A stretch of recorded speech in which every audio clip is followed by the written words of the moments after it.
masters not only to win their favour when their eye is on you, but like slaves of Christ, doing the will of God from your heart. It wasn't always a lot of fun being a slave in the Roman Empire, although there were 60 million of them. Your master or your mistress could decide whether you lived or died.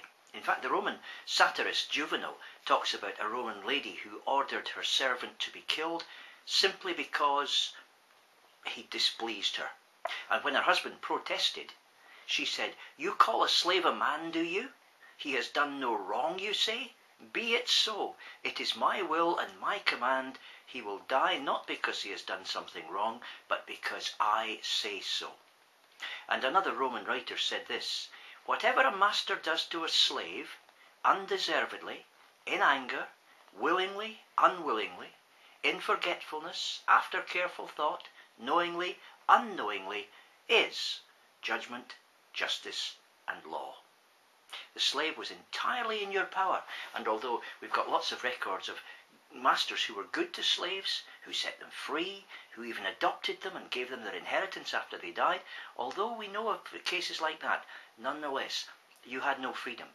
Your life was in somebody else's hands. And so to do what you had to do to survive meant that you had to be pleasing to your master.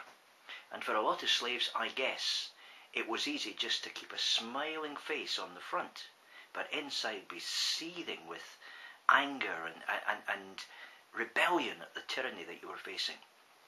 That's why what the Apostle Paul has to say is so revolutionary. He says, listen, serve your masters, even the unjust ones, the unfair ones, from the heart. And do it as if you were serving Jesus. Don't do it just on the front, on the outside, but from the inside. Give yourself to serving your master as well, so that what they see on the outside is what they get from your inside as well. Serve wholeheartedly, as if you were serving the Lord, not men. And don't serve just when their eye is on you. Easy for a slave to slack off when nobody's paying any attention. Now, you and I may not be slaves today, but we all tend to do things, don't we, just to impress other people, to get something out of people that we want to think will be on our side.